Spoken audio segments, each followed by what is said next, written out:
中国味道匠心酿造。本节目由400年正宗中国味海天独家冠名播出。尝美味享优惠，封神餐厅订得到。本节目由让你顿顿都封神的美团团购联合赞助播出。小象超市30分钟快送超市，感谢节目官方食材供应商小象超市赞助播出。一饭封神尝百味，一杯宫酪品匠心。本节目由一口爱上中国味的宫酪酸奶赞助播出。好水煲好汤，好水煮好饭。本节目由每一滴都有源头的农夫山泉赞助播出。Como 管家厨神到家。本节目由一句话就能轻松做好菜的 Como 全屋智能赞助播出。一饭封神更懂美味，麦麸迪解码天性更懂犬猫。本节目由麦麸迪指定赞助播出。卫龙高鲜牛肝菌魔芋爽，鲜香爽。本节目由卫龙魔芋爽赞助播出。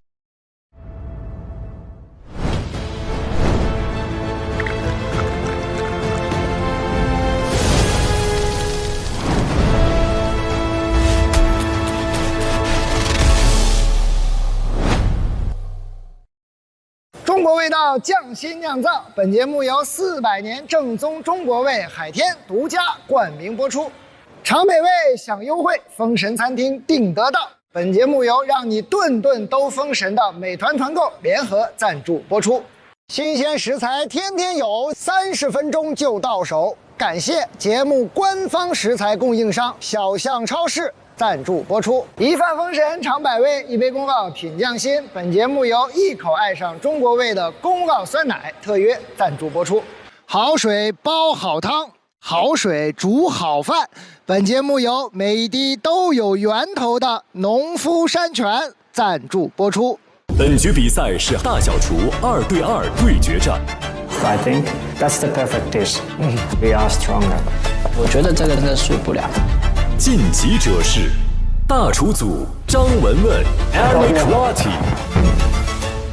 我虽然是个小厨，但我们既有传承，我们有创新。但是有些人呢，他永远是要吃这样的宫保鸡丁。投票结果是2比1。传统与创新的对决。2对2大小厨对决，宫保鸡丁组获得票数更多的是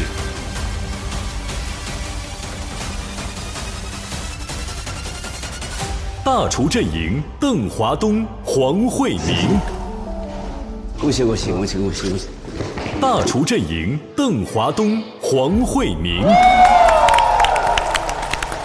但好在也有一票认可他们的味型。我选的是小厨，大厨的宫保鸡丁没有任何毛病，绝对是我吃过非常好的一个宫保鸡丁。但是我选的是小厨，我觉得它更加有创意，用宫保鸡丁用一些海鲜来做，然后2个不同的味型。传统的宫保鸡丁有这个创意，我觉得很难得。我说呢，大厨这边对我来说是一个很好吃的宫保鸡丁。小区这边呢，可能对我来说，我没有找到宫保鸡丁应该有的灵魂。可能最大问题是，他选择了2个酱汁，吃下去的感觉就是太浓郁了，可能的 balance 不够。我这边是选择了大厨，像这些的粉状，如果在打的时候打得不够细，其实我吃到一半呢，我舌头上全部都是这个粉末的一个就是粗糙感。谢谢谢谢谢谢谢谢。我已经尽力了，就是从没有吃过宫保鸡丁，到把宫保鸡丁已经炒出来了。我觉得这场其实我也是做得蛮开心的。今天我输了，但是我还是愿意继续学习。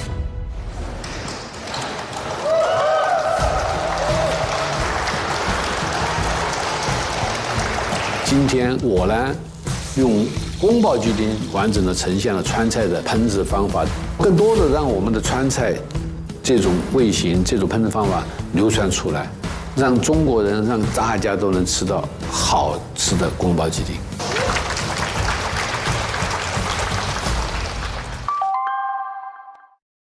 挑选食材，我们都会追问源头：菜从哪里来？米从哪里来？水从哪里来？同样重要。水的不同直接影响食材的味道。用有源头的水煲汤，汤味更鲜；用有源头的水煮饭，米饭更香。好水煲好汤，好水煮好饭。推荐你用农夫山泉煮饭煲汤，真的不一样。压力给到第3组了，大叔前面2组都晋级。西红柿鸡蛋我最期待了，这西红柿炒蛋绝对是最难的。对，最期待的就是这个。每个人心目当中都有属于自己的一个版本，谁都不服谁。虽然我吃过很好吃的鸡蛋番茄，但是对我来说，鸡蛋番茄还是很难做的1+1等于3的版本。期待一下后来熊猫他们怎么样。因为我是刚刚升到大厨嘛，所以大厨组队的时候，其实我是说真的就是有点紧张的。所以跟张家玉师傅组队之后，我还是有点不知道能不能合作好。因为他其实还蛮有名的嘛，我会在就社交媒体 Instagram 上面经常刷到他，感觉他不太好相处，就是拽拽的，有点凶。也没有啦，其实我挺好玩，我觉得我自己。曹四全、蔡世伟。幾好喎咁樣，我哋俾心啦不如。張家玉、歐浩然。结果张师傅一来就一直在开玩笑，一直在跟我说笑，然后就很好玩，真的很好玩。然后慢慢就放松了。想挑战他们的小厨，请出列。没人了，没人了吧？回去吧。我们都不想来。一个熊。自動晉級啦，咁樣自動晉級吧。自動晉級咯。沒有人選擇2位，則有2位指定對手。要麼你挑吧，其實對我來說有分別嗎？因為他之前在小廚陣型待過嘛，所以他肯定對他們比較熟悉一點點，就是說我聽他的就。明白。那師傅既然這麼說，我們選擇00後新廚那一組吧。我的性格就是我希望我選的對手是強的。來吧，來吧，來吧。因為00後新廚他25歲就得到了1星米其林的一個榮譽，包括我平恩先生他也是作為一個主廚管理自己的餐廳，在我心裡肯定是非常的有挑戰性。哪個？如果你問我們這邊挑紅吧。OK， 那就挑紅吧。紅吧。乾脆利落，簡單，快。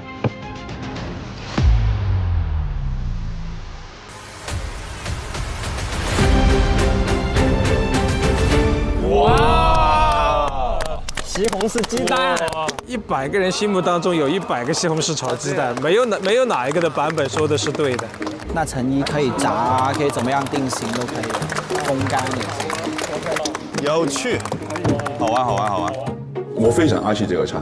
我們香港這一塊永遠都是酸跟甜，但是我第一次對這個菜有不同的認知，就是我在北京工作的時候了。哦，原來西紅柿炒雞蛋是鹹的，是，甚至乎有些地方還會可能加點花椒油，開胃一下。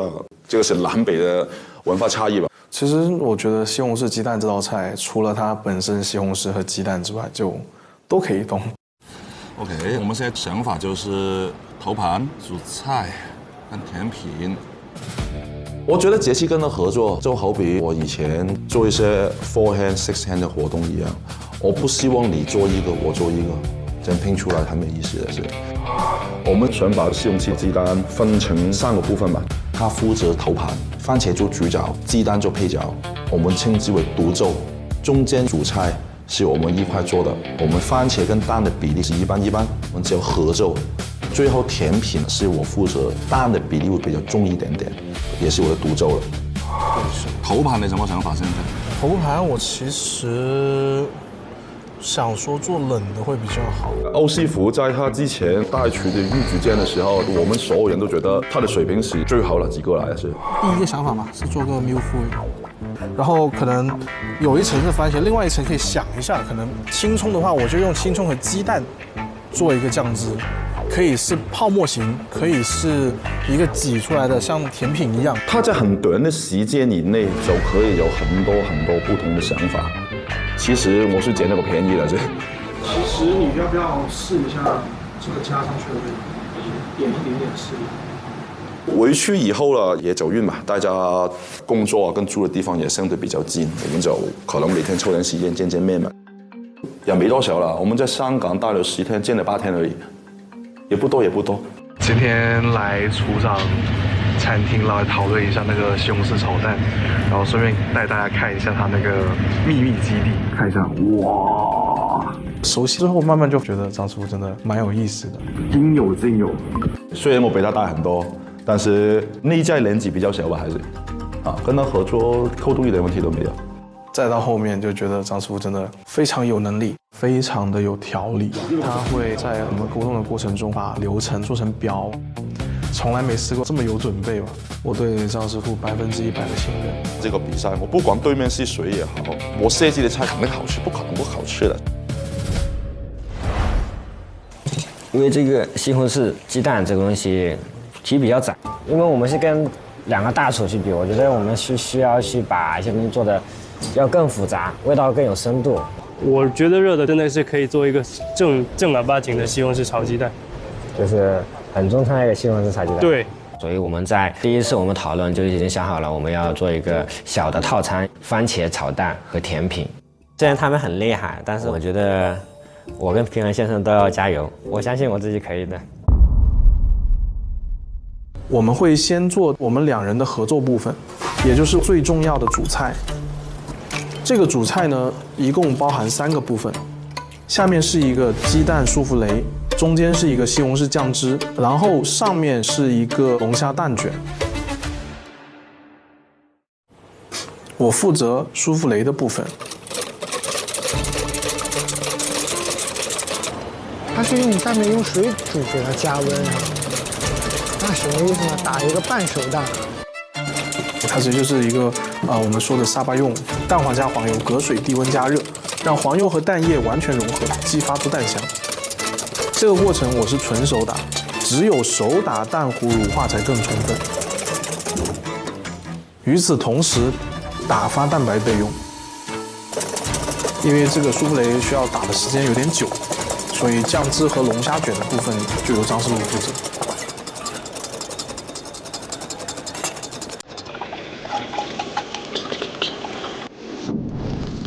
这个主菜的酱汁，我是用牛油和在地番茄去炒的，牛油会中和番茄的酸味，增添奶香。调味后再加入糖醋，吃起来就是最传统的西红柿的味道。冲凉。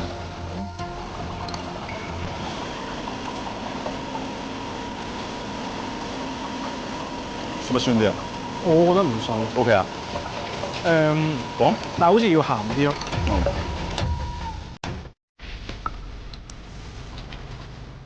打发好的蛋黄和蛋白，把它们混合搅拌，然后就可以拿去蒸了。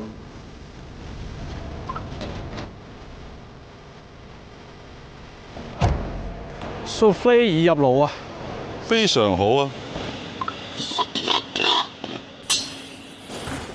好啦，等你好耐了，朋友。哦，有龍蝦，紅龍啊！这个龙虾卷我们选用的是南澳龙虾，先把龙虾开半曲后，用些葱花、香菜跟芹菜把它腌制一下，然后加一点雪燕进去，增加口感。番茄粉在哪里啊？再勁多少少。整咗少少，你冇平時多而家你做，我平時俾3個㗎你。好啦，然後你再加住㗎嘛會。係。那龍蝦應該就取點肉，去跟西紅柿雞蛋做結合。腌制龙虾的同时，我们去煎一个用来包虾肉的蛋皮。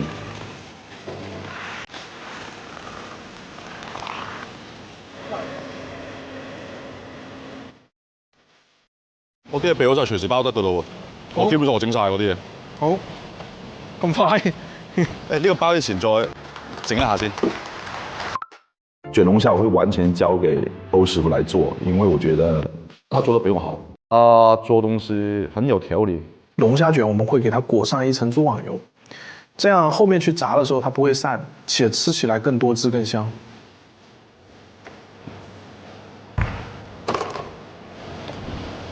卷好的龙虾卷我们先收起来，最后再去炸，保证它酥脆的口感。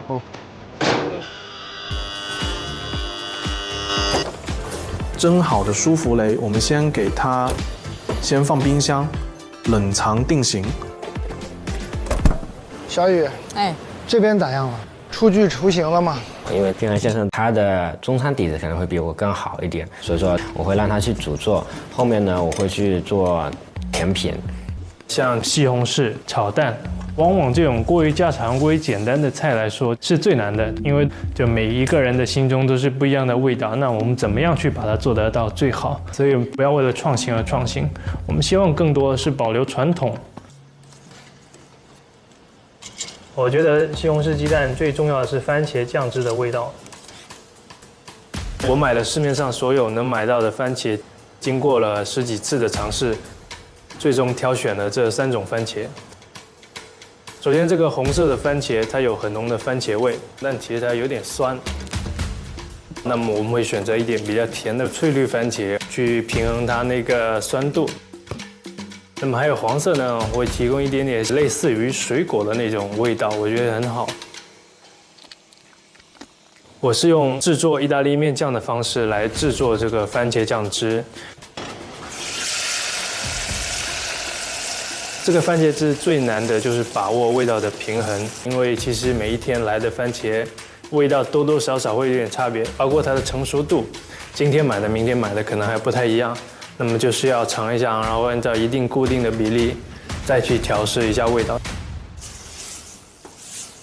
我做的这道菜相比于家常西红柿炒鸡蛋，它的不同点在于，普通家庭来说不会去熬一个酱去把它熬那么久，但是我会把这个番茄酱汁熬煮至少1个小时，因为熬煮的时候酱汁不断的浓缩，这个酱汁的番茄味会非常浓厚。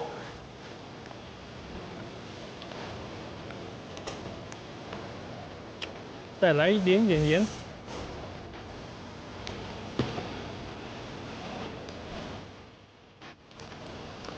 现在状态怎么样 ？OK 的 ，OK。我负责的是套餐中的甜品，我需要先准备一个香草冰淇淋作为甜品的配料，因为这个香草它很清爽，能丰富番茄的水果味。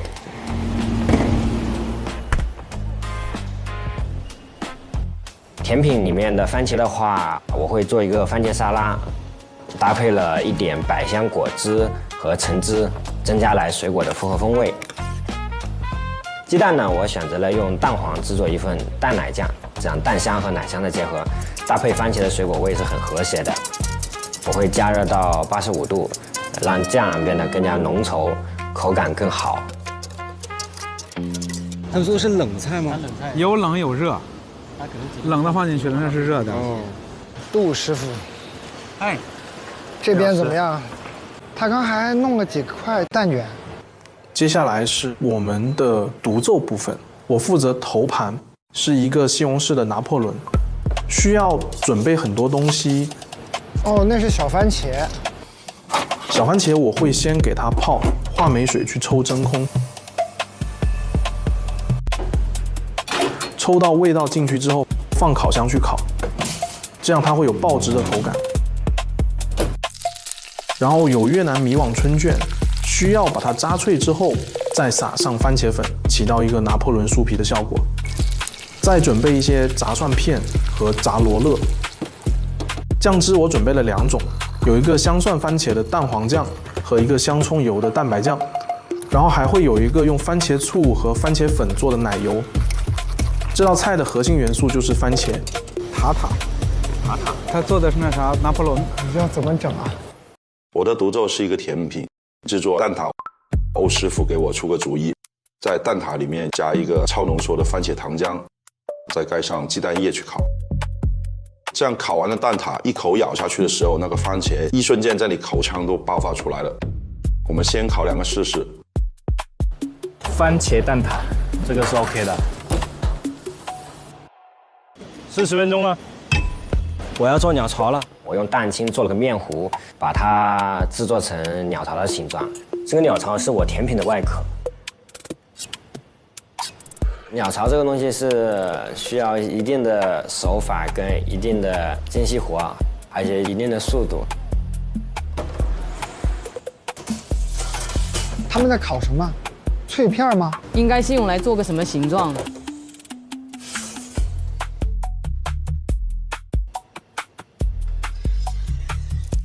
这个脆片我在比赛前我试过好几次，就是一定要控制好薄厚度均匀。OK， 翻车了，为什么呢？这边太薄了。同时手法也很重要，要在冷却前给它塑形。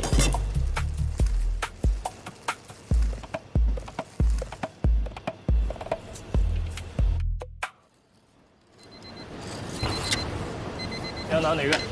脆片我先拿，正好我要去补这样。帮我把铲子洗一下，冲一下，谢谢你。哪个铲子？小铲子，小铲子。小刮板是吧？对。因为我的菜其实工序比较简单，但是甜品那部分工序比较多，比较复杂。这是我的队友，那么理所应当的要互帮互助。番茄有帮我切吗？够了吧？应该。不够再切一点。够了，10分够了。同时做4个鸟巢，对我来说确实有点挑战，因为我要一边把控烤箱的时间，一边把控面糊的薄厚，就会有点手忙脚乱。还有什么样的？帮我打一下鸡蛋吧。OK。我们有比较完善的互帮互助的一个机制，在过程中还是相对比较顺利的。这边蛋挞要出炉了，2分鐘喎，唔夠力。沒熟嗎？我加多2分，唔開門。蛋挞它比我预计的烘烤时间久，因为我们正常来说，我们是烤6分钟，然后把那个烤炉门打开，然后让它焖在里面2分钟，把它给焖熟。而家我3門熬1分鐘，但是我们今天试的时候，我发现是不够时间的，它里面的蛋还是很深。煎肠的烤炉吧，不是我们平常用的，是我们必须时不时去看它的状态。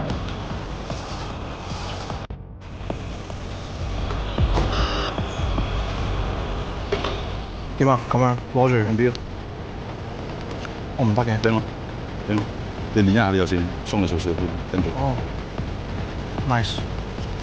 哦，水 ，cheers。哎呦，他俩尝起来了，烫到了。同埋都係搽翻佢，我冇搽開嚟㗎。之後咧，開工啦我先。想將它2個都該出了。差不多了。酥有了，主菜有了，下来还有一个甜点也有甜品啊。去看一下那边吧。看一下。咱们已经在装盘了吗？差不多了，在等。我们的计划是比大厨早一步按铃，因为我们有甜品嘛，甜品里面有冰淇淋的话，我就需要确保在冰淇淋化掉之前，评委先品尝。如果早一步按铃，在评审的时候可以让评委老师先品尝我们的菜品。我感觉现在还是，哎呀，还剩多少分钟？啊？19分钟 ，OK。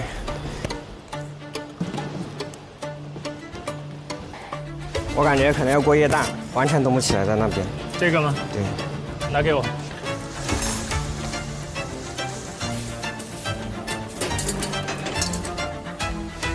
我要炒鸡蛋了。你先做，你先做。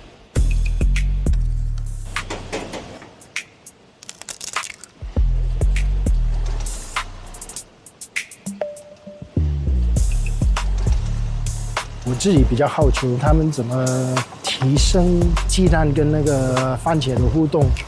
我会先把番茄酱汁打到绵密的程度，然后把番茄汁加到鸡蛋液里，这样滑出来的鸡蛋吃到嘴里面会有很浓郁的番茄的味道。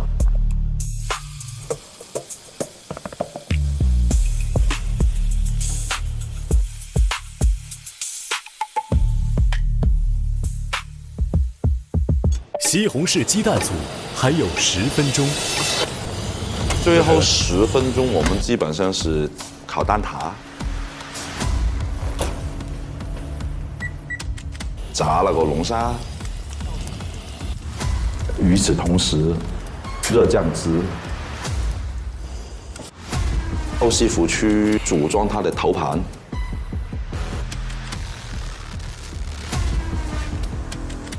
OK， 小心。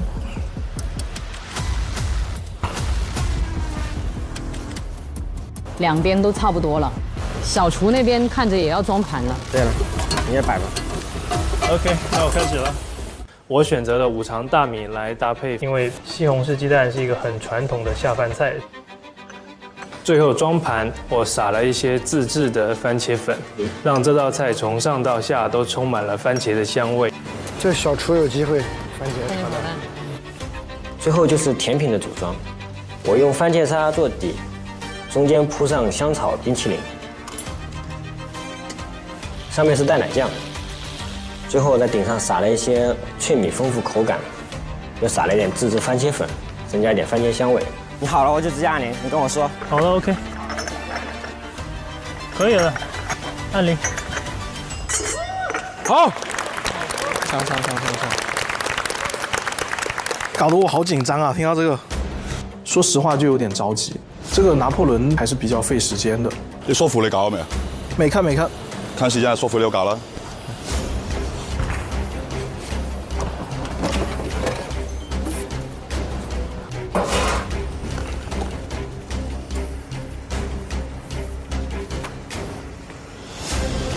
我觉得我们有加速了哈，还有5分钟。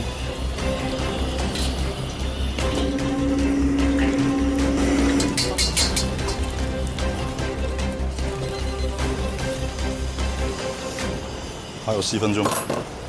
切好块的舒芙蕾需要把它重新放入蒸烤箱加热，让它回温变蓬松。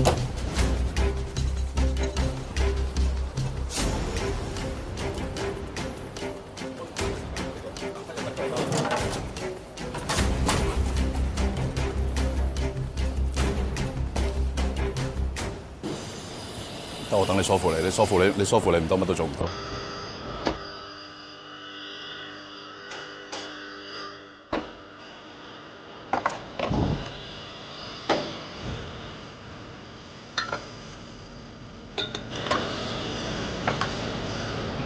现在是单下有点危险了。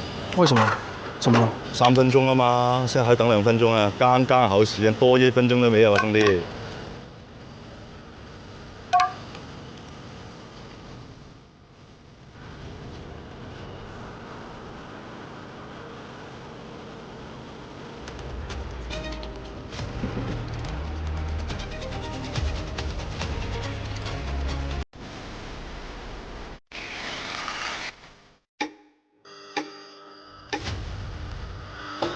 因为蛋挞我们调的时间还没来得及试一下，说实话有点担心。但是我们也没时间了。然后正常烤蛋挞是需要先晾1分钟去分离模具，我基本上是硬生生把它给弄出来的。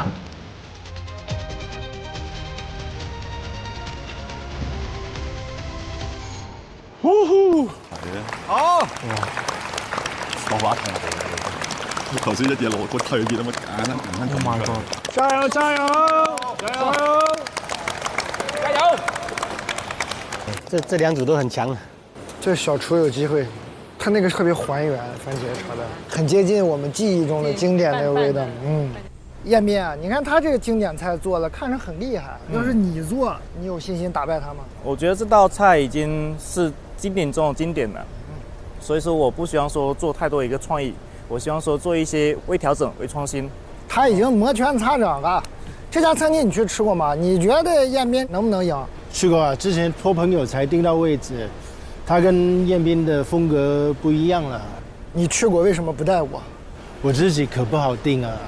你为什么能不带我 ？Let me go, let me go。没事，蛋总，我带你去。他家可火了，你确定订得到吗？看，用美团团购，热门餐厅订得到，我也来试一下，好吧？我看一下啊。哎，还真可以哦，这包间的环境还不错。订好了，蛋总。这是啊，把我商务也抢了啊！行，彦斌，屏幕前的观众朋友们，看商务能学到真东西。咱以后想吃热门餐厅不求人，用美团团购就能订，记住了啊！我最期待是这道菜，我也是啊，因为最难是这道菜吧。去年总决赛吃过这么多这么棒的番茄炒蛋，李芷安师傅的那个蟹壳里面的那个番茄炒蛋，然后去鱼不是做了一个包包一样的，最后的那个，这好真是对啊。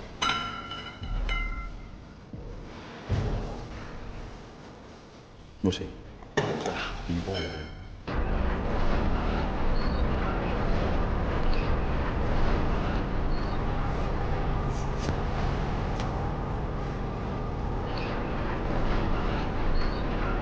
我觉得今年他们在器皿上就花了很多的心思。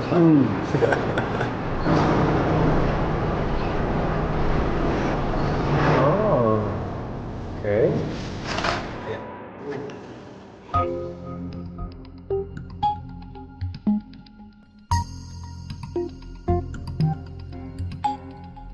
请评委品尝鲜暗灵的菜品。番茄炒蛋搞成这样，明年就给他们20分钟。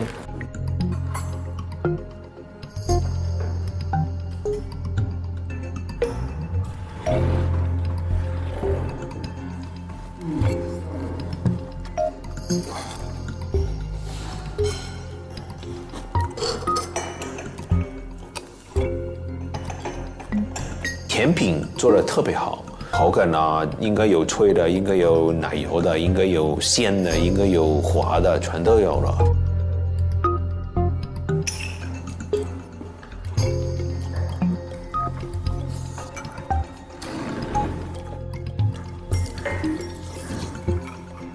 我看见霆锋老师吃那个西红柿鸡蛋饭嘛，吃了好几口，你有点紧张了，自己的东西能不能去压过对手呢？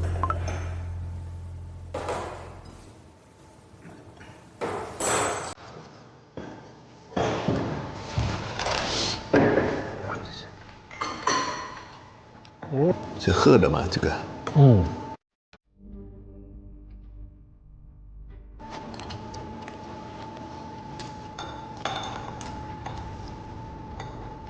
把餐单写成那么复杂，什么有拿破仑啊，什么舒芙蕾啊，什么鬼啊？不是番茄炒蛋吗？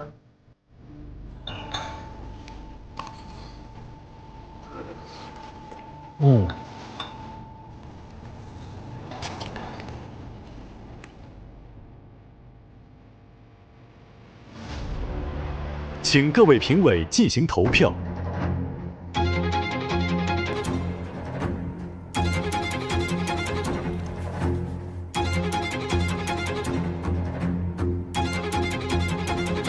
投票结束。Hello， 老师好。老师好。老师好。现在宣布西红柿鸡蛋的对决结果。看他们俩结果怎么样？小厨赢了。我觉得熊猫应该没有问题。投票结果是3-0。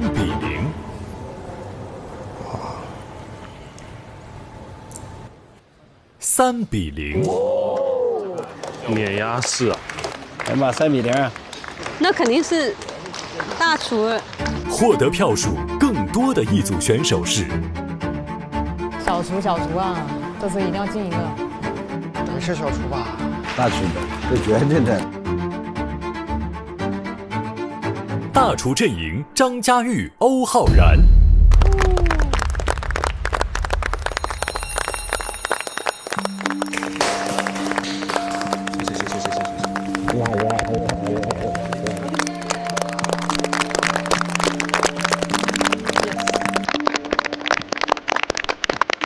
哎呀，3-0啊！哎呀，小厨太惨了。我们一起打包吧，把我们打包走吧。好惨啊！他们俩功力是很深哈。这3-0没想到。心情会有点失落，但你要问我后悔吗？其实也不后悔，因为这个就是我们想呈现出来的东西。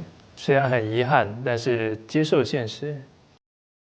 大厨这边真的太强了。没有。你保留住传统的灵魂，但是你创新的一个蛋的一个口感，是我特别喜欢这个。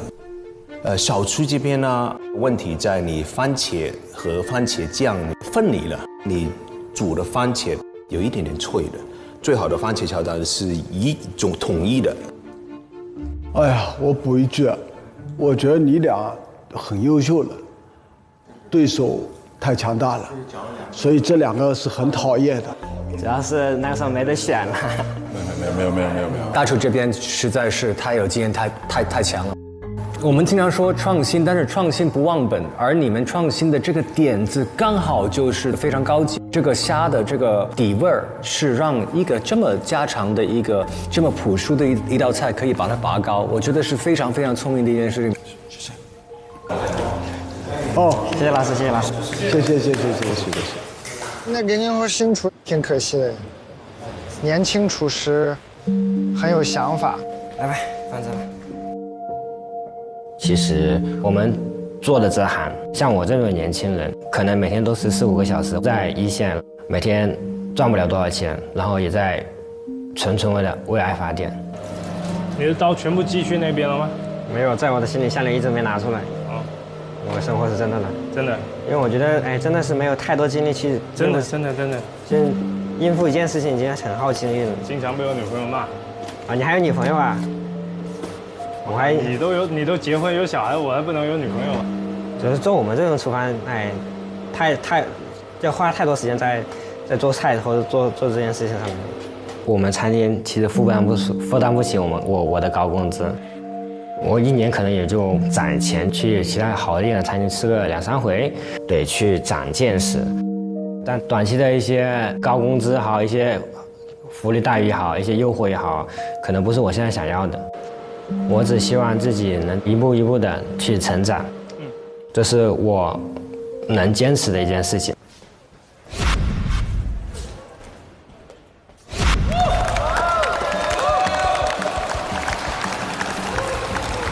熊猫，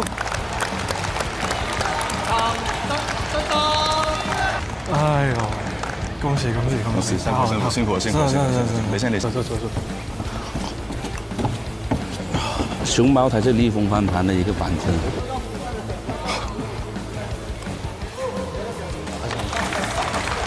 谢谢。1、2、3。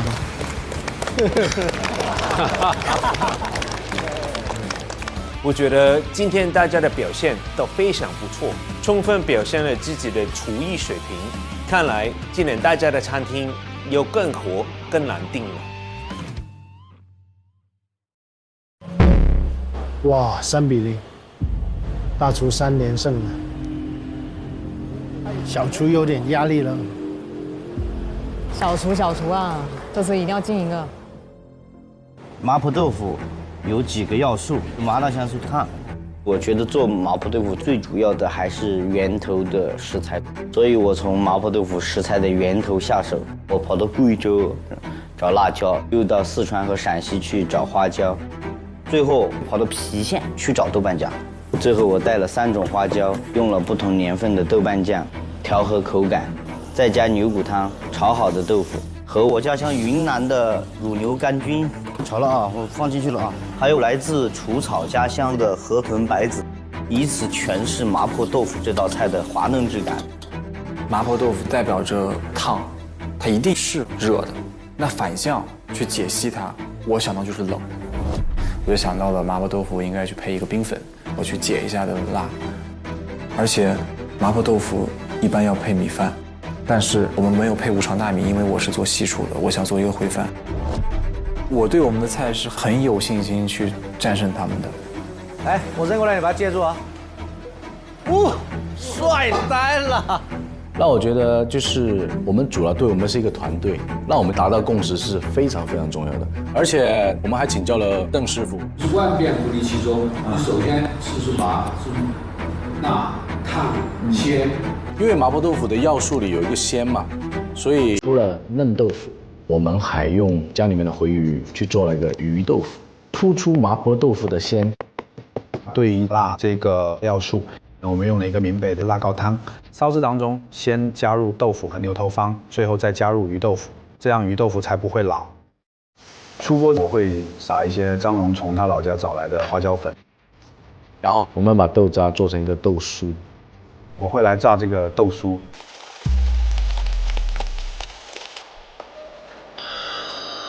那这种没炸透啊，豆还有啊，再多一点，我打一点来，重新打一个。我觉得这个对于我的日常工作来说，这是一个很常见的事情，其实并没有影响到我，我还是正常的去操作完整个流程。就是我觉得这一局我们肯定是稳操胜算的。下面对决的是西湖醋鱼组。我们当时拿到西湖醋鱼的时候，实际我大脑突然有那么3-4秒是一片空白。哇，这个很难。拿到这个题目还是压力挺大的。这个西湖醋鱼就是一个热门话题，因为大家都在说西湖醋鱼只是徒有虚名，不好吃嘛。很多人好像都对这个菜品不是觉得很美味的东西。这个是一道非常难做，但是很容易出彩的菜。我们决定做2种温度和2种呈现方式的鱼。冷刺的鱼冻，我们想展现鱼肉的细腻甜美。用冷吃的醋1比1兑入6月黄的蟹汤和丝好的鱼肉混合，冷藏成鱼冻。热刺的醋鱼卷，我们用没有刺的大肉部分斜刀改成好看的蝴蝶片，再包住鱼蓉做成鱼卷，搭配了传统醋鱼汁，让食客在感受传统的同时，也能体会到食材的新意。西湖醋鱼，我们是用现代手法来重构经典老菜，做2种口味的西湖醋鱼，一种是在传统酱汁酸甜口的基础上，加入了蒜末和自制辣椒油，增加酱汁的口感层次。另一种做了一个创新的口味，巧克力风味，用鱼露、木姜子油与巧克力混搭，形成浓醇微甜的独特风味。再用不同做法烹制2种鱼肉，搭配2种酱汁，创造西湖醋鱼的一个新的经典。现在宣布麻婆豆腐对决结果。哎，快一点了，好紧张啊！投票结果是3比0，获得票数更多的是大厨组杜国金、张龙。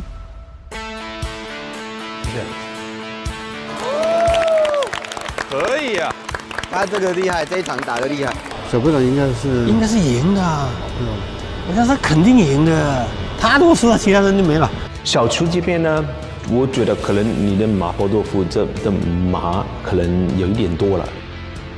这个冰粉真的很好吃，对，冰粉很好吃的。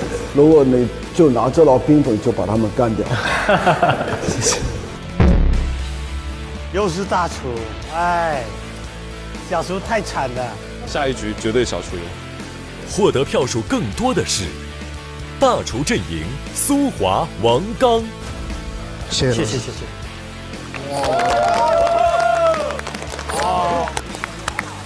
又大厨。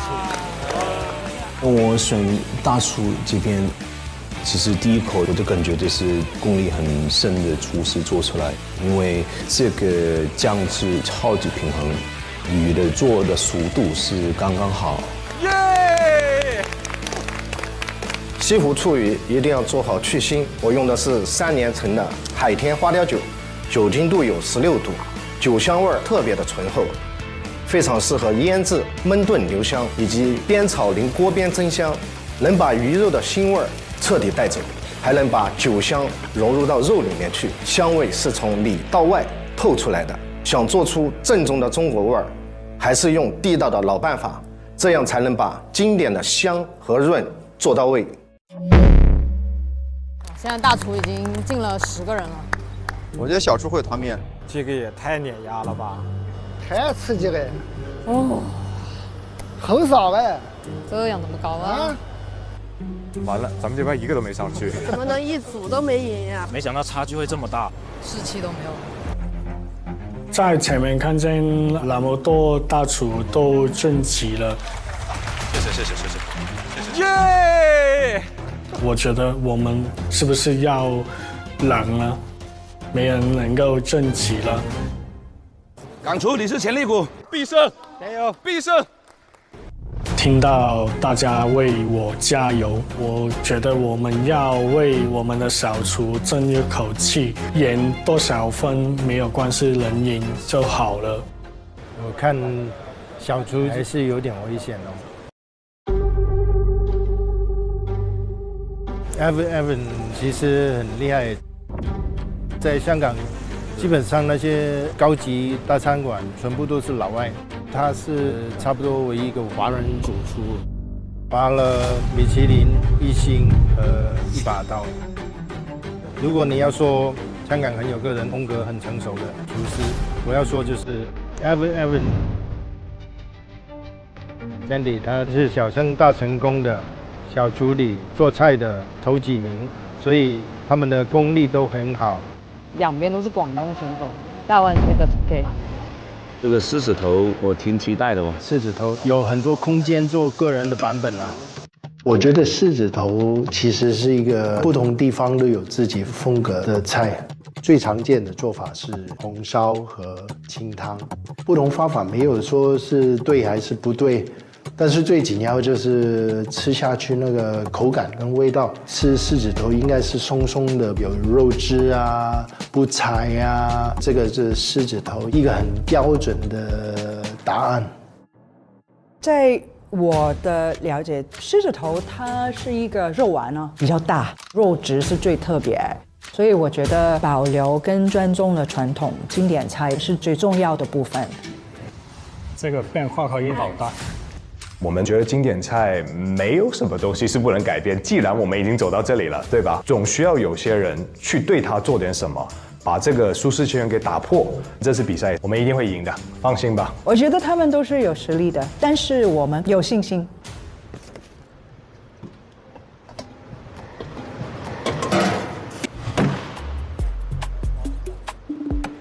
我们今天做了2个狮子头，一个是苏格兰炸弹的狮子头，这个是我负责做的，因为我以前很喜欢吃那个 Scotch egg， 那个也是一个肉丸，里面有一个鸡蛋嘛，所以那个就突然我们有一个想法，就是把那个狮子头变为一个苏格兰炸弹。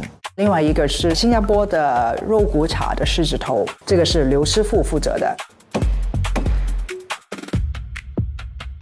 我来自新加坡，我对于猪肉的最 ideal 的 memory 就是肉骨茶，所以我一听到狮子头，我想都不用想，就肉骨茶来到我的头脑里面。肉骨茶其实有2种，我在做的是潮州风味，加入排骨、大蒜、白胡椒，一直小火炖煮。哇，那肉骨茶就很有意思喽。我负责狮子头的基本的肉那部分。之所以沿用猪肉呢，是因为我觉得一个经典菜可以改，可以创新，但是吃下去那一刻，必须要让它想起那个经典菜的点，那一定是那个经典菜的，我觉得最精的部分。所以我们觉得狮子头的猪肉是它的最精的部分，那部分我们不会改。I need the scale. Can I borrow the scale? Yeah, take the scale. 其实肉的部分，我们需要一个7:3的比例，3成的肥猪肉，然后7成的瘦肉。肉必须手切处理，用手去 chopping， 因为这样才可以时刻掌握肉的状态。他们也在做那个猪肉的，一样的。当我们拿到狮子头这个考题之后，其实我们的思路就很明确了。狮子头，我们做狮子头，做不同吃法。因为我跟追厨都是广东人，在香港长大，所以我们构思狮子头的时候，我就觉得可以用粤菜的风味去解构这个菜。确定好方向以后，我们就回自己的地方各自研究菜品。但是追厨他刚开始就是只有理论，还有 AI to pen， 他很创新，有很多大胆的想法。但是我觉得做菜里不能够只有理论。你要把它呈现做出来，你才知道你的理论是不是可以成功成辣的。所以我不单去做，想把东西做得最好。但是很好，就是我们两个都是为尊重对方，互相可以接纳对方的东西，所以最后我们决定做2个不同的版本，一个是清汤，一个是炸的狮子头。那个是梅花肉吗？对，但2种不一样的猪。哦，可以哦。猪肉我们花了一点小心思进去，我们一共有2种猪肉。第一种是金华的双头乌，它的肉质鲜嫩不柴，脂肪如雪花分布，用在煮的狮子头里可以激发它独特的清香。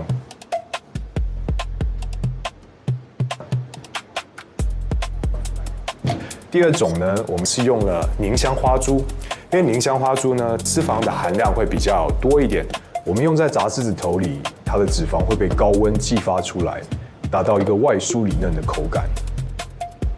刀工不错，很均匀，它切的。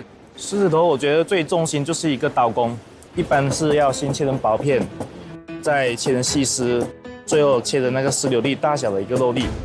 这个过程在淮扬菜里面叫细切。狮子头以前叫做葵花斩肉或者葵花肉丸，就是它的切法要切的颗粒比较大一点，这是更能保持狮子头最后我们的成品会松而不散。这一厨啊，注意那个肥瘦的比例哦。放心。狮子头这道菜里面呢，肥瘦比例是一个至关重要的点，所以2道菜调了不同的比例。我们在清汤里面的比例，瘦肉是7分，肥肉3分。这个比例可以保证狮子头在煮的时候不易散架，让口感紧实有嚼劲。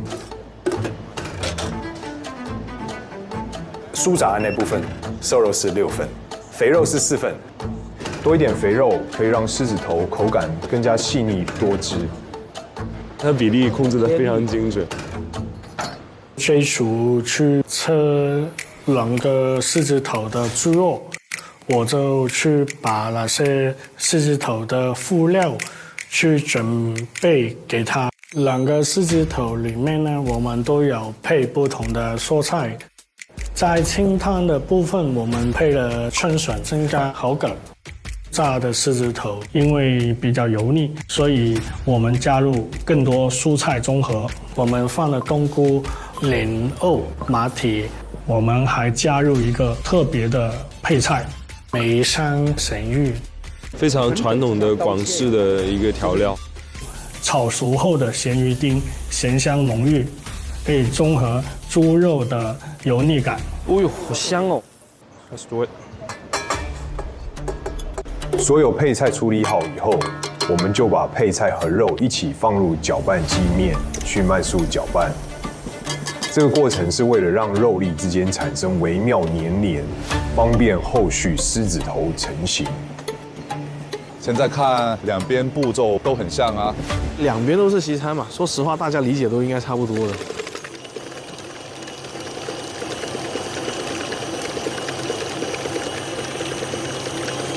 Maybe I chop a little bit more later.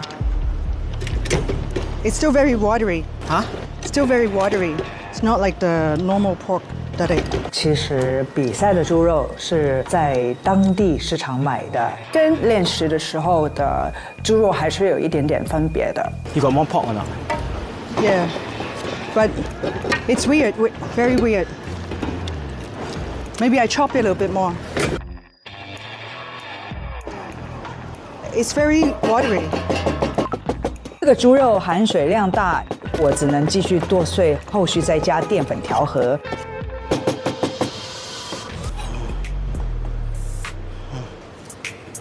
Evan 在切油条。哎，他用这个油条碎是干嘛？它切得很碎，应该炸那种葱酥一样的。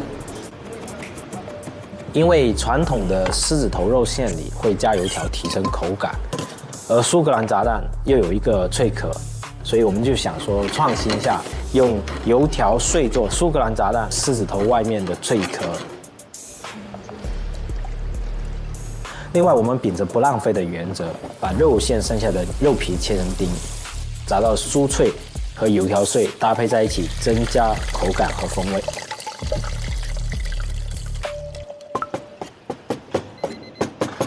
1 hour. Yeah. So we should get the fryer also. It's getting better, right? Yeah. But it is very watery. I think it's the texture that they want.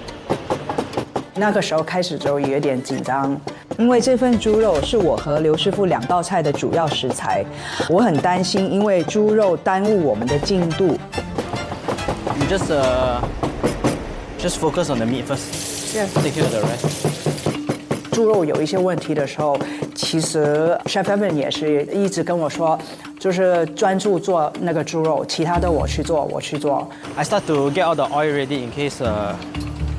他很好的稳住了我的心态，并且分担了很多工作，让我可以更专注的处理肉馅。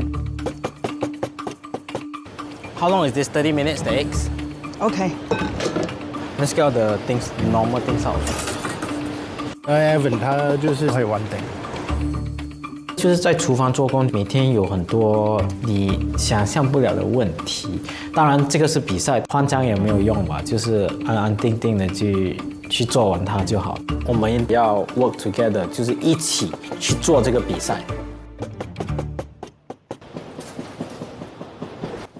小廚這邊的肉已經好了。OK， 幾靚喂。OK 啊。OK，啱啱切。係啊。一個濃嘅，一個係淡嘅。夠啦。肉馅打完就可以先做第一道菜清湯獅子頭。其實我做菜很喜歡埋藏一些隱藏的線索，所以清湯獅子頭我提出了一個流行的想法，然後港廚同一時間就說，哎，那要不用老香黃？哇，我覺得他這個想法也是一流。老香黃是潮汕的老佛手瓜，它的味道是微微的酸，然後會回甘，很清甜。我們把那個老香黃打成泥，把它放到急凍裡面，確保它是定成型了。這樣子在煮的過程當中才會有一個流心的感覺。嚟啊，我整清湯。OK。清湯的獅子頭大小是75克，放進去10顆老香黃，加了冬瓜蓉。做成一个流心，就是狮子头里面呢，还有一些馅料或者有一些内容在里面，很传统，很传统，但是传统中又有创新。啊，是的。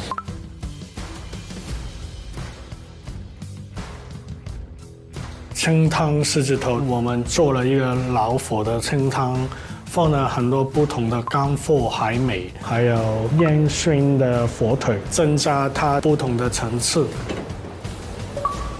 其实。最终狮子头的显现就是特别是汤的版本，清中求鲜，淡中求美。清汤狮子头煮的同时，我们开始制作今天第2道菜油炸狮子头。切了一些芋头，我2天要做芋头酥。我们通过广式点心香芋酥得到灵感，打算做一个蜂窝脆浆包裹在狮子头的外面。蜂窝脆浆的主要食材，我们选用荔浦芋头，把它压成芋泥，然后加入面粉、猪油进行调和。港厨做油炸狮子头的蜂窝脆浆时，我就来做内馅部分。炸的肉丸保证在50克，因为后面包裹的蜂窝脆浆只能炸几分钟。所以为了保证成品是全熟状态，我们需要提前将狮子头用80度蒸到7分熟。OK 咯。那个肉丸蒸完之后，就立刻可以包蜂窝脆浆。佢上面咁樣攣咧，炸出嚟啲花又靚。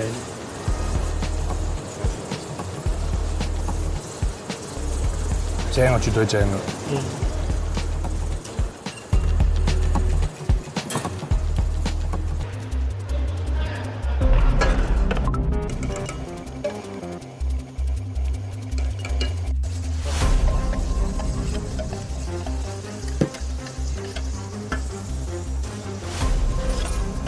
！It's looking more like it. 被救回来了。时间还剩40分钟。你要加速了，加速，加速。这次我做的肉骨茶狮子头呢，有一个创新的点，就是用肉馅包裹着骨头。慢慢修整成一个排骨的形象，为菜品增添一些趣味性。他把那肉馅，然后呢放骨头，是模仿之前那个肉骨茶那个骨头嘛。但我觉得他那个还挺有想法的，说真的啊。因为传统的清汤的肉骨茶的那个 the ball 就是很大力，需要大火去煮。但是我们的这个排骨的没有这样大力嘛，所以我们就想一想说，哦，这个 size 就在肉骨茶的清汤里面，慢慢的去焖那个 fake 的排骨。他用那个肉骨茶，我感觉评委们应该会很喜欢。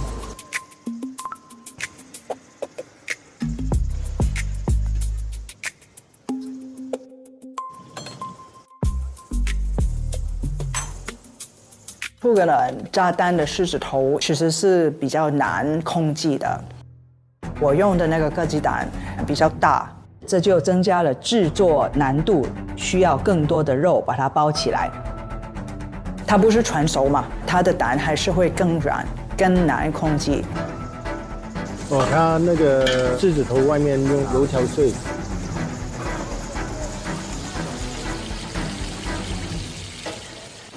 小厨那边也要开始炸狮子头了。炸的时候油温要190到200，只炸5分钟，因为时间太久，外面的脆浆容易炸焦。我们对于这个比菜最怕蜂巢的酥炸不起来，因为它比较难控制，怎么炸的松脆，里面很多鸡是比较困难，所以我要观察它的状态。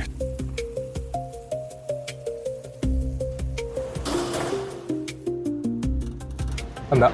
你要唔要試一粒先啊？個 texture。它炸那个酥还是不错的，就是关键看它里面有没有熟。下一个难题就是我们的楼心，怎么样确保那个老山王的楼心它没有破掉，没有跑出来？其实风险是很高的。你看它已经炖好了，已经炖好了。有啊，老啊！流心狮子头，流心，期待你这个狮子头。texture 好啊！哦，可以啊，炸得好漂亮啊！他们已经在试味道了。得唔得？夠唔夠味？或者烫是好事，有没有信心？有的。其实我们压力也是蛮大的，有很多的小厨给我们寄予厚望，我们只能好好的把自己想做的东西落实到盘子里面。咁我準備 play up 嗰邊咯。狮子頭組僅剩10分鐘。看到10分鐘開始，我們是很緊張，就是怕不能在那個時間以內去完成我們的菜品。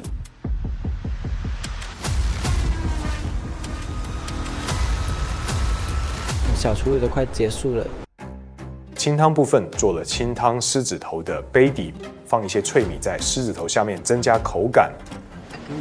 我们传统有一句老话叫做“一热顶3鲜”，所以我们为了保证所有的食物必须是热的，我们会将汤单独分出一份进行保温。我倒多少少啊，預防萬一。好啊。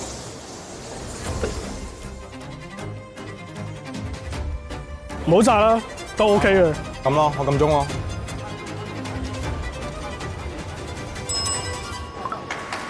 我们按鐘。呀，那2件搞定了。给我担心。贏啦！1 minute, let's go. Sandy.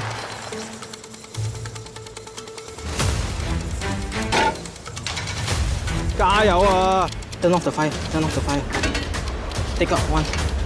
快搞了，兄弟！哇，快！先按0吧，喂。先按铃，不要放这么多了，你少点了。按0。Oh! You need to cover? Cover the thing. Fuck my life. It's okay. David. Let's go. 喂，2个都不温喎。狮子头就要烫嘴啊。2边都是2个版本，就刚好对上了，就有点期待，有看头，有看头。我们这道菜的名字叫做狮子头的双生，我们也想给评委一个二重奏的这么一个感觉。我们是想他先吃浓郁的那个味道，他会有一个很刺激的像坐过山车的感觉，然后吃完之后，他需要一个平静的湖面去澄清他的心灵。听到声音应该是很松脆。对，就像我们做鱼头酥的时候，这个皮，哇，很香啊。对。哦。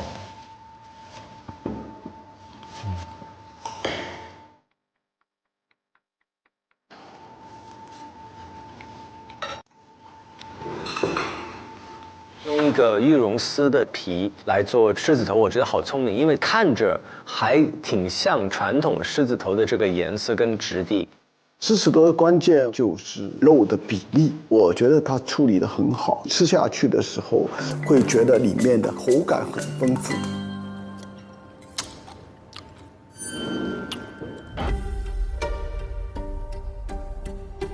肉丸呢做的很滑、很软糯的口感，狮子头的感觉全都有了。另外一个是清汤，吃下去的感觉就是一个很养生、很干净的一个汤，两个一起吃的时候呢，就是很平衡。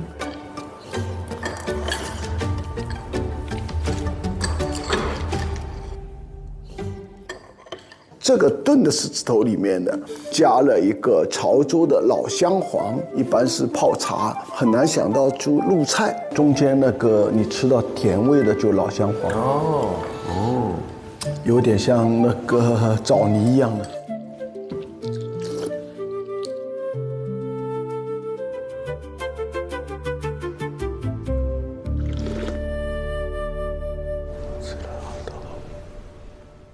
看见三位评审老师吃了好几口，我觉得应该味道没问题吧，不会太差吧。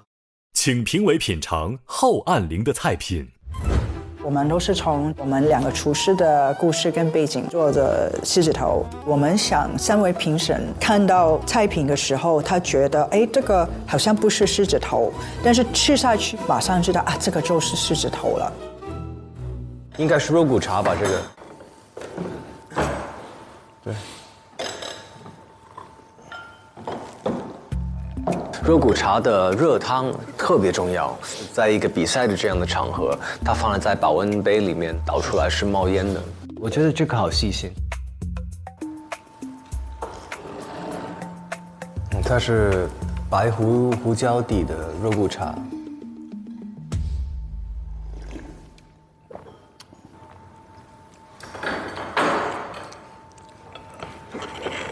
这个算狮子头吗？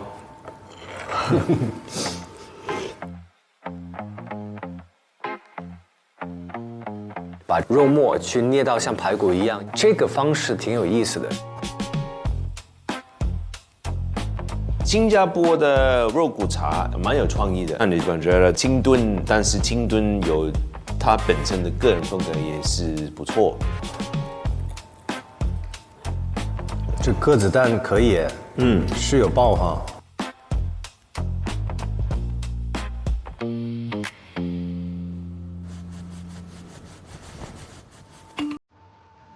哇哦！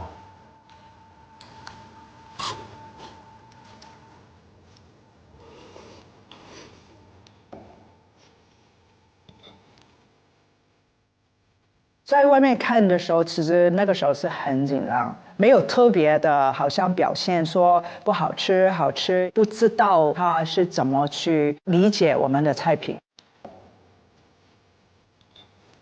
它的表皮加了油条，经过炸制之后，外面就会比传统的狮子头里面更加脆口，用石锅上来的温度呈现都很好。现在开始投票。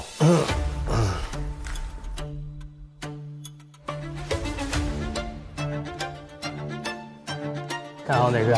我们不相上下，应该是小厨完胜。大厨。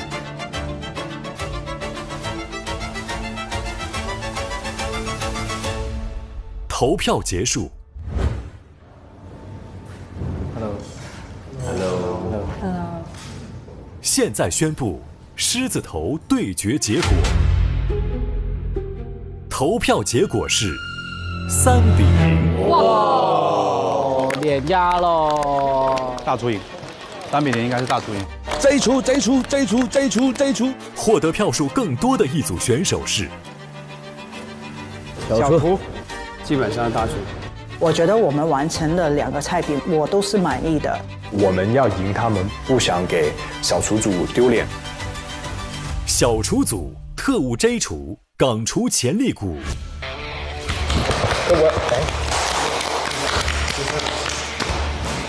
小厨组特务 J 厨，港厨潜力股。唯一一次3-0哎。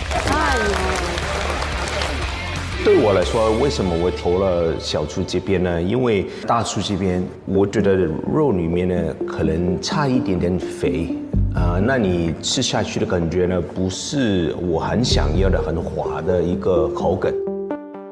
小厨这边呢，达到最重要的灵魂，就是本身肉的口感是什么，而且你放了你本身的个人风格在这个脆的里面。然后有一个我们想也想不到的一个食材在清汤里面，还有冬瓜，就是很养性的。其实我很喜欢养性的东西。上次吃过，你们是很厉害的，但是因为狮子头你就吃亏了。我选的是小厨，因为他是广东潮汕这边的师傅吧，他对传统的东西理解很透。它里面呢又加了梅香咸鱼、潮州的老姜黄，层次口感很丰富。我觉得这道传统的狮子头被2个年轻人演绎出来，就堪称完美。我自己觉得其实创意都非常好，而且你把握这个 Scotch egg 里面的鸽子蛋的这个流心呢，这个温度啊，时间是刚刚好。可能当大家去设计一个 set 的时候，这2道菜或者是3道菜是否1加1大于2，是否上了一张，这个我觉得很重要。所以我这次选择了小厨这边。你们这2道菜其实一些细节我是特别喜欢的，像这个咸鱼去撞这个山楂粉等等，酸咸的一些冲撞都是一直会加分。我觉得这些结构上的细节很重要，恭喜你们。好，谢谢。我觉得就是小厨的菜可能比较融合一点，然后我们的就是去了伦敦又飞去新加坡，所以可能没有那么多的融合的一个概念。身为一个厨师，很重要就是 you need to take the criticisms。终于赢了一个我们小厨人呢，我们的努力是没有白费的。我试了那么多的不同版本，是值得的。报仇了吧？我们的骄傲，争一口气，3-0，太棒了！谢谢你。大哥听到3-0的时候，你知道粤菜已经都哭了。磨好，你看他眼泪，别哭，感性了，别哭，感性了，完胜啊！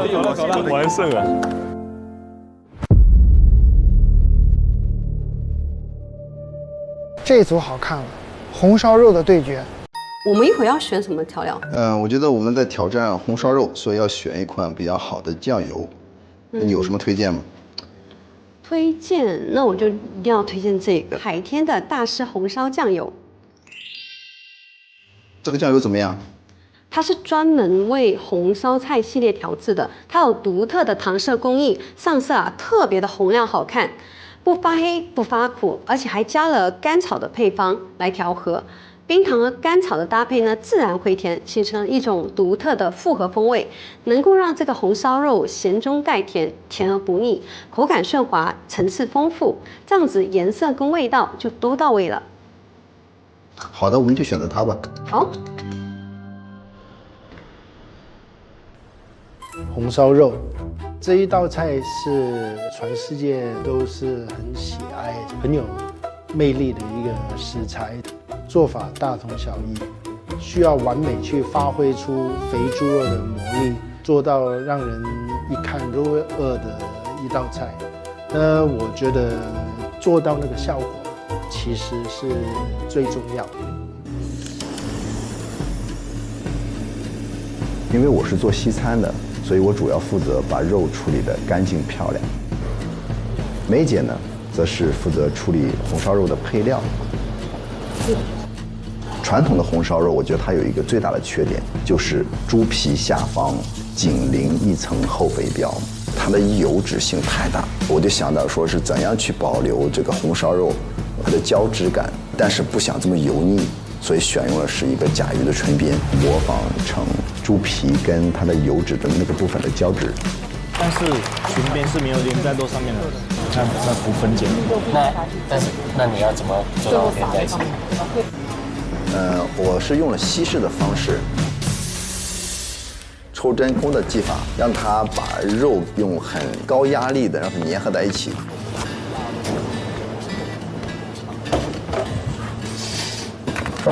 然后85度蒸至10分钟，因为甲鱼裙边加热后会有一层黏膜，可以粘在肉上，最后再去掉真空袋，加上葱姜料酒，由100度蒸至30分钟。将肉蒸熟定型。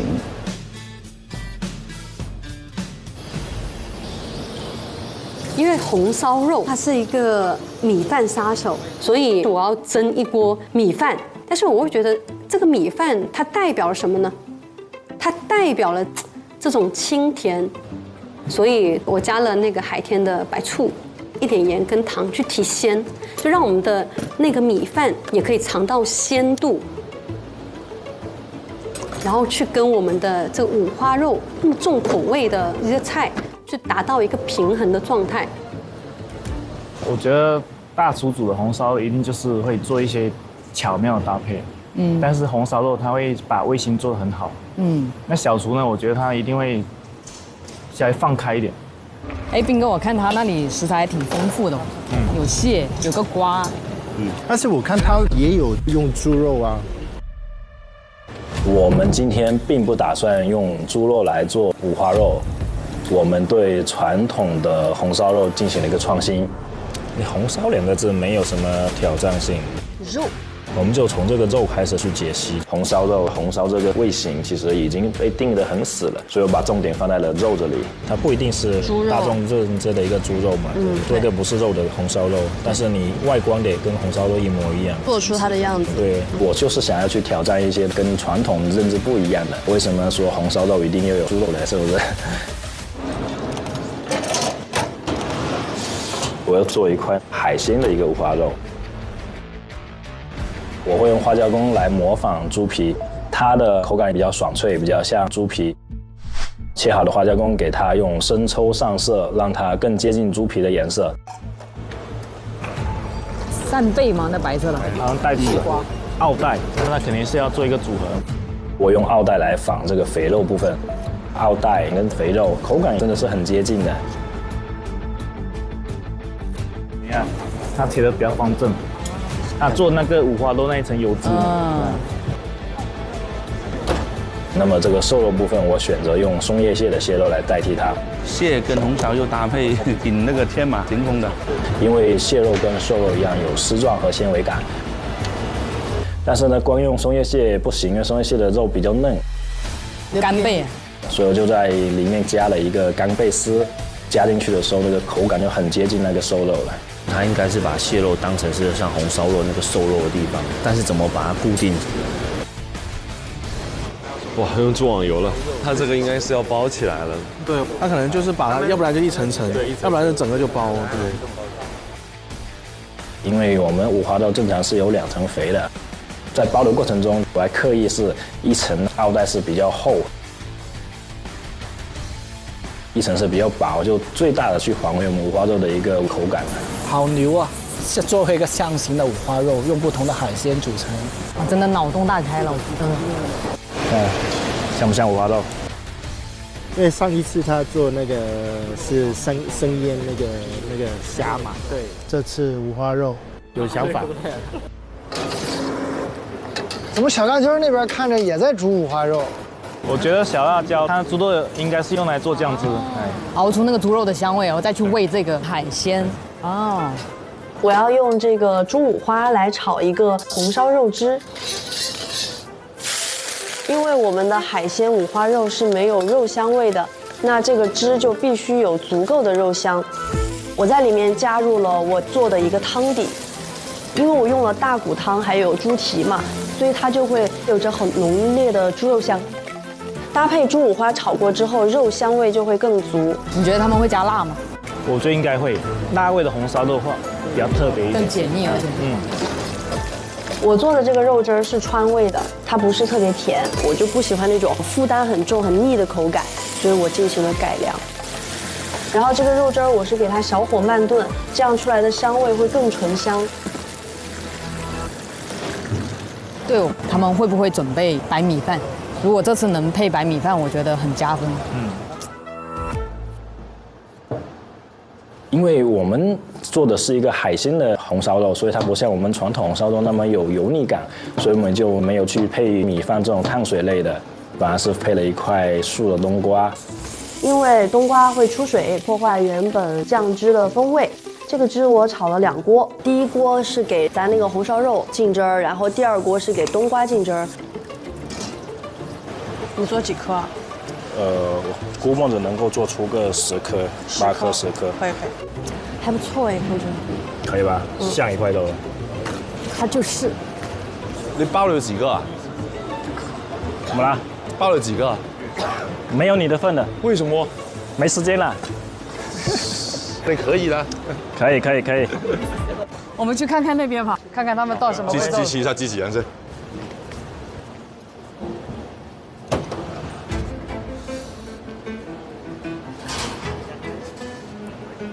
哇 ，hot！ 你来切我的膀。哇塞，太标准了，还用尺子。这个红烧肉我切成3.8厘米的大小，它既可以保持一个好看的形态，又能入味，然后一口咬下去，皮和脂肪还有瘦肉可以同时融化在口腔里。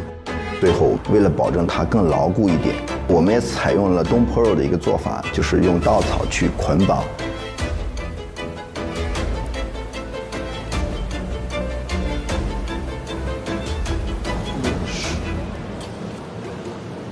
因为这道菜最大的问题就是时间的一个把控，但因为我们整个比赛的时间是缩短到120分钟，所以我们想在怎样去达到肉质一个酥软的状态下，包括还能入味儿，我们决定用3种锅来处理红烧肉。我们先用高压锅炖12分钟，然后把肉放到另一个汤锅里去处理，因为这个汤锅里面加了啤酒和红酒，这些酒里的乳酸和果酸可以软化肉质，同时为红烧肉增加了一层复合的味性。炖煮4、5分钟之后，就快速转到砂锅里面去，小火慢炖，让它进行2次凝焦。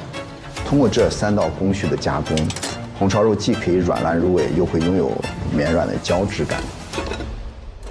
勇哥，你蒸老口饭那个汁给我，不然跟你没完了，真的啊！不够，我有汁行吗？排队。排队，按年纪还排不到你，还年纪有排不到你，我告诉你。对呀，你这个小孩子，验体重也轮不到你。2个加起来够了哇！体重还有多久？30分钟，卖个30分钟。好，为了搭配清甜的米饭，我切了一些马蹄粒、笋丁，还煮了一些云南的甜蜜豆。这3个食材其实是那个蔬菜里面相对是清淡的，我会把它们铺在米饭上面。这3样食材既有清甜的味道，也有爽脆的口感，可以很好的化解脂肪的肥腻。怎么看这边？这边用海鲜去做，我觉得挺有意思的。我包差不多了。我这好了，你看一下颜色呢？看一下颜色，我先把它滤起来。可以 ，OK， 漂亮。熬好的肉汁儿，我们先把它过滤出来，然后把浸过汁儿的冬瓜也给它捞出来。等最后和海鲜五花肉一起收汁儿。可以了。汤在这儿哈。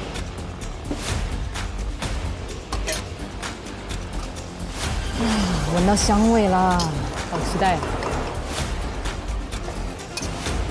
哇，不够啦，不够啦，有一点别吃了，哇，吃了，不够了，流口水了。哇，好好吃哦！是不是？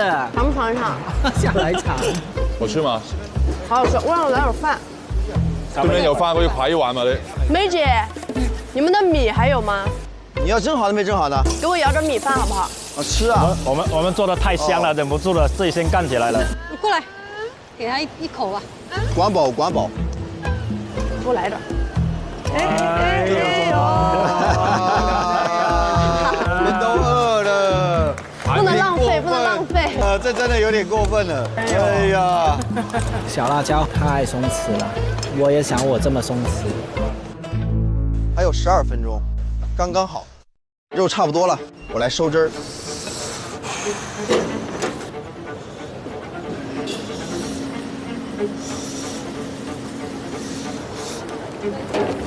这道菜最后的点兵之笔一定要加醋，加的是海天的苹果醋和意大利黑醋，因为醋也可以平衡你的整个菜的味型。你要到最后收汁的时候再加，因为之前加的话就挥发掉了。我炸了一个干葱酥来搭配红烧肉，其实这是闽南人红烧焖的东西的一个吃法，就是它会加一点葱的东西进去，会让我们的那个肉香会更明显一点。葱油，我觉得挺有意思的。做红烧肉就是加一些其他味型进去。然后我是一直用了一个温度计来去测一下我们的油温的，就是150度左右的这个油温，你温度稍微一高一点点，就很容易会炸成是苦的。我要开始炸了。香。香吧？香。最后10分钟，我们就是把海鲜五花肉裹上玉米淀粉，先炸一下。哇，是那个味儿。是那个样子。是那个样。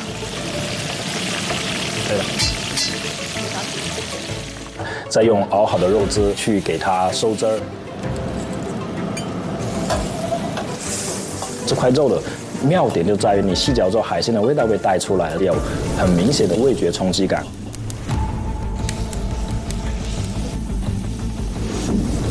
我们后面去收汁，整个过程都很流畅，做得很完美。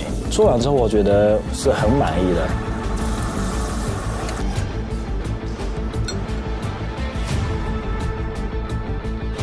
先放冬瓜，1块冬瓜，1块肉。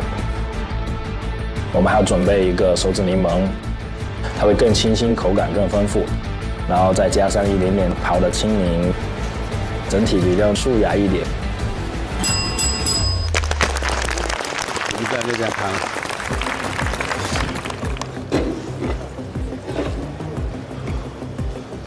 那边红烧肉在摆盘喽。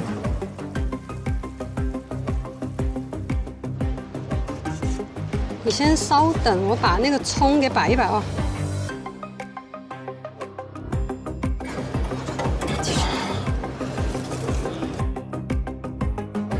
我差不多了啊。3分钟，走。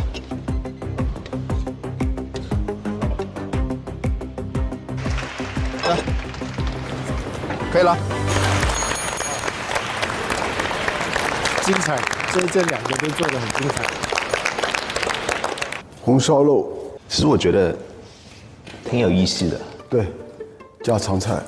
不过在这里出一个红烧肉还是有挑战的。去年帅大厨那个还是挺有记忆点。红烧肉其实，在江浙这一带，每个地方的红烧肉还都是不一样的。对。还有那个江南那边呢，会做一个捆肉，红烧捆肉。出锅的时候，这个肉啊就在菜里。对，我觉得一个就是传统那种红烧肉，第一个给它的这种测试就是我会碰一下它这个碗，如果它还在抖的话，哎，是有希望的。我猜一下 ，Vicky 呢，我觉得他更喜欢创新一点的。那荣叔那肯定喜欢传统一些。哎呦，我们现场揭秘哦。这道细海橙蒸，一口焖，用不同的海鲜来做，然后呈现出整块五花肉的一个口感。一口闷下去，先有红烧肉的软糯，再有海鲜的鲜甜。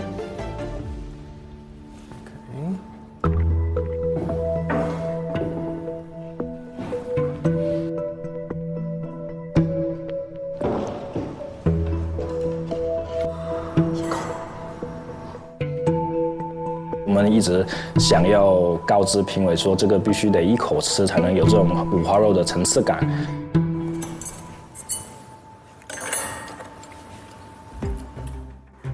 后面我们看到评委都已经拿刀叉的时候，我跟小辣椒两个就真的心咯噔了一下。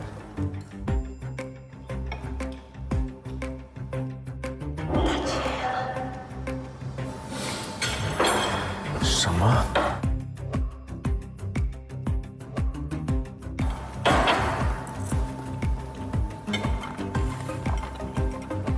它是海鲜为主的，它就是调了个肉汁，它是一个红烧的海味的一个搭配，它的每一个海鲜去取代红烧肉不同质地的部位，是很大胆的一个创新。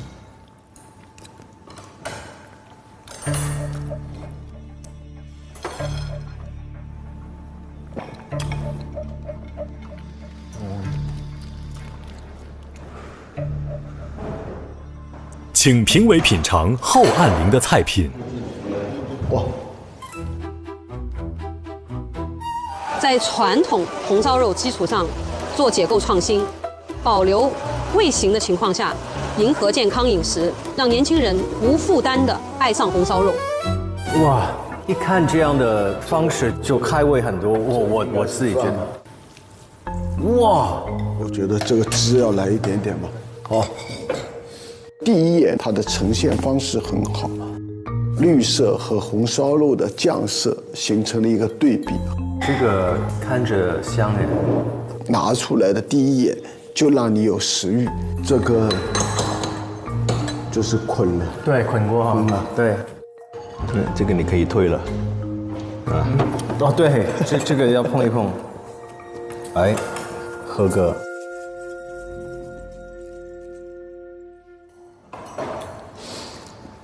哎，但我好像没看到甲鱼裙边啊。它应该是绑了在里面吧。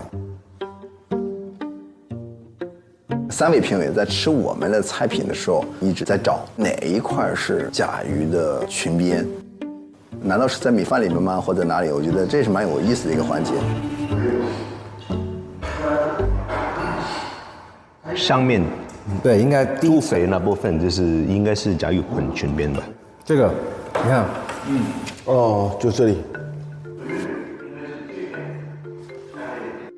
这挺有意思的，这个感觉是，而且很香。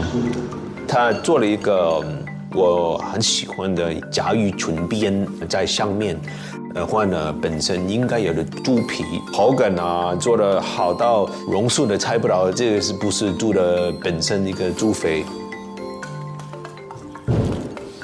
第一口下去的时候，就是猪肉这种软糯口感嘛，甲鱼裙边煨的火候也很到位。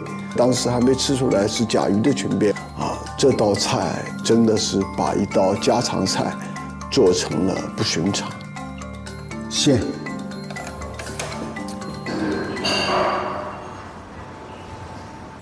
现在开始投票。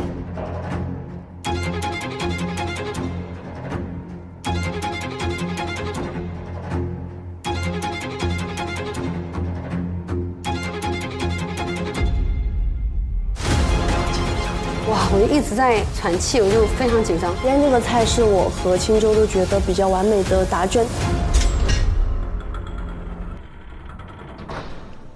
老师们好。老师好。大家好，大家好，大家好。红烧肉投票结果是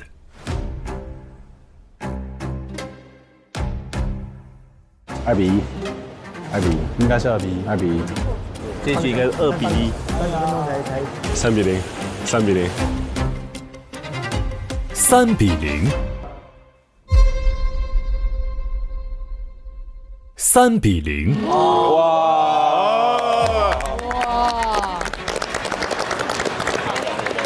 谁呀？3比0。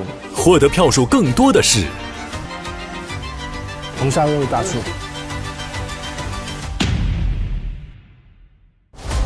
我对这道菜还是很有信心。我们的菜没有输的理由，遇强则强，就是想去赢他。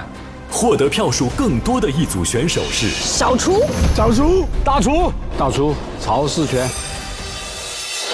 哇！他就这样离开了，哇，真的好残酷啊！眼泪自己掉下来啦，我会觉得很不舍得他们。2对2被淘汰的选手们，你们将面对的是。哇，情况不简单。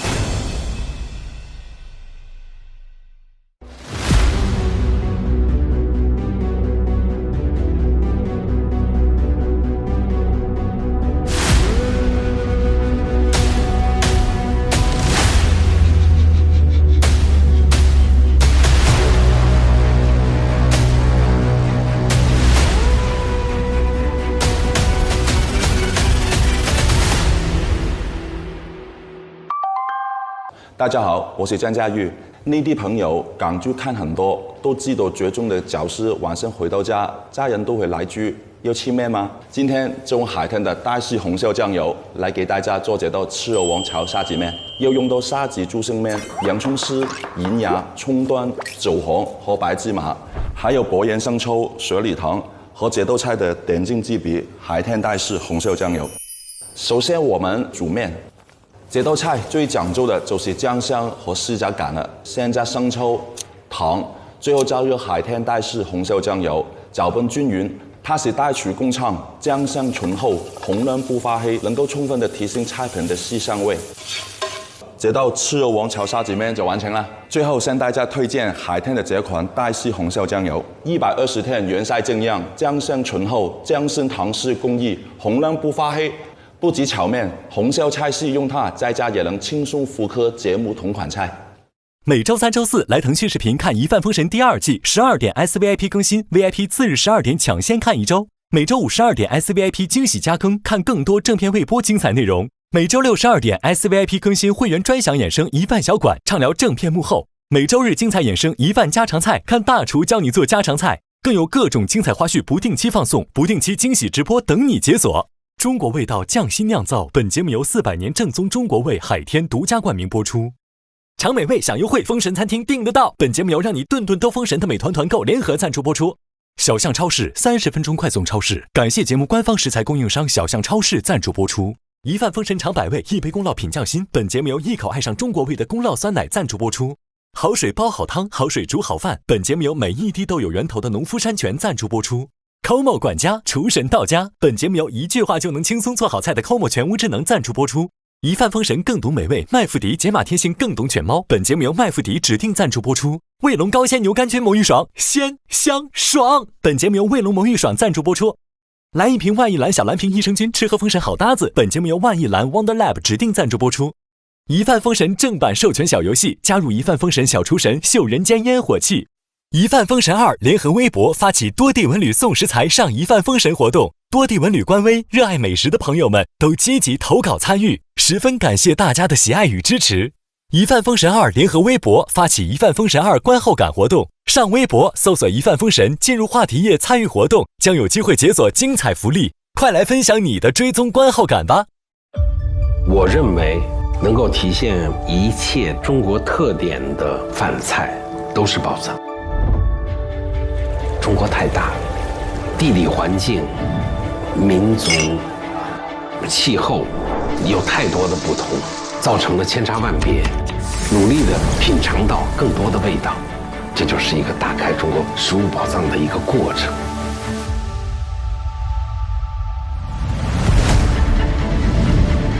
上微博进入一饭封神话题页，为你喜爱的厨师打 call。上微博参与一饭封神话题讨论，获取更多独家精彩花絮。上微博参与一饭封神2二创大赛话题讨论，赢取更多精彩福利。上微博参与一饭封神2观后感话题讨论，分享你的节目观后感。关注新浪娱乐，精彩内容早知道。下载网易小蜜蜂，看更多年轻人的朋友圈。超1000万留学生都用有道词典 AI 同传。上1点资讯，了解节目更多精彩内容。西窗竹 APP 品味中国诗词之美。上知乎参与一饭封神2问题讨论，参与知知乎剧综圈子活动，解锁惊喜好礼。上百度 APP 搜索百度娱乐 ，get 更多娱乐精彩独家内容。上百度搜索《一帆风神》第2季，精彩内容尽在百度百科。上新浪新闻客户端搜《一帆风神》，看节目更多精彩内容。看新闻用 Zaker， 关注最新节目资讯。中华万年历 APP 陪伴成长，记住一生乐趣，就是检验这些创新最好的地方。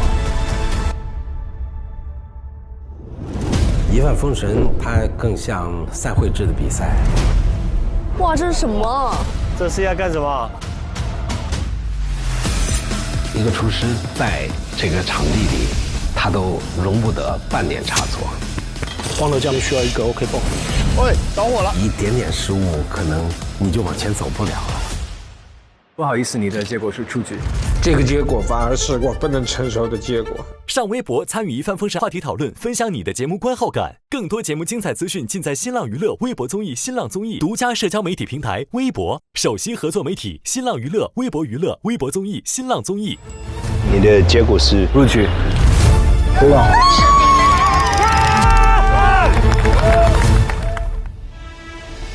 我觉得一帆风神让更多的年轻人爱上烹饪，让他们去想怎么用食物表达自己对世界的看法，这就是对中国美食巨大的贡献。